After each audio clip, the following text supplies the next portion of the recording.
أوتيزراما أوتيزراما أوتيزراما أوتيزراما أوتيزراما أوتيزراما أوتيزراما أوتيزراما أستحياتي سامويل كما سامويل فيما أستحياتي سامويل كما سامويل فيما يا مكني بمستيما بلو يا مكني بمستيما مدلو قرنطوس ولد مدير فصمه مدلو قرنطوس ولد ዘውስተ ቆሮንቶስ ይፈጸማ የጋየ ጅጉያ የጋየ ዘዛአቆሮቤ ወጻማ በሥጋ ድካምነት የሚመጣ በደልን የሚበድሉ የነዚያ በደል እንግዲህ ጌታ ለምንድነው ይሄ የሆነው?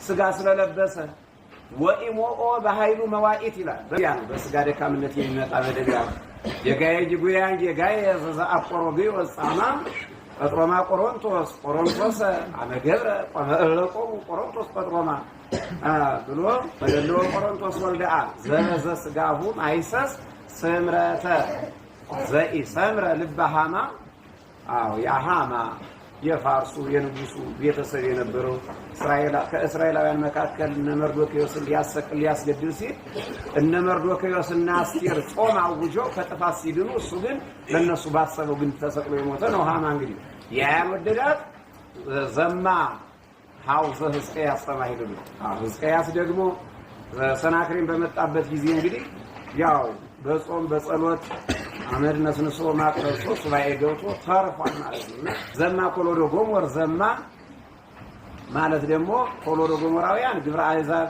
የሚሰሩ ናቸውና እንደነዚያ ያልሆነ ማለት ነው። አውቴዝራማ እስከ ሳሙኤል እንግዲህ አውቴዝራማ ማለት ጉባኤ ነቢያት ነው። ነቢያቱ በዚያ ቦታ ልክ እንደናንተ እንደ ደቀ መዛሙርቶቹ ተሰባስበው ትንቢት ይናገሩበት ምስጢር ይገለጥላቸው ነበር። እዚያ ቦታ ላይ ሲደርሱ ያንበለብሉት ነበር። እነ ሳኦል በመንገድ ስታገኛቸው አብረህ ትዘምራለህ የተባለ በእንደዚህ አይነቱ ጉባኤ ነቢያት ልክ ጉባኤ ማለት ነው። ጉባኤ ቤት እንደማለት ነው። ፌማ ውእቱ ዘመሐረቶ እሙ ይላል። ፌማ ማለት ትምህርት፣ ራእይ፣ ትንቢት ማለት ነው። ለነቢያት ይገለጥ የነበረው ነው። ትምህርቱን ምክንያት ያደርጋል ሰው ወይ ቤቱን ምክንያት ያደርጋል።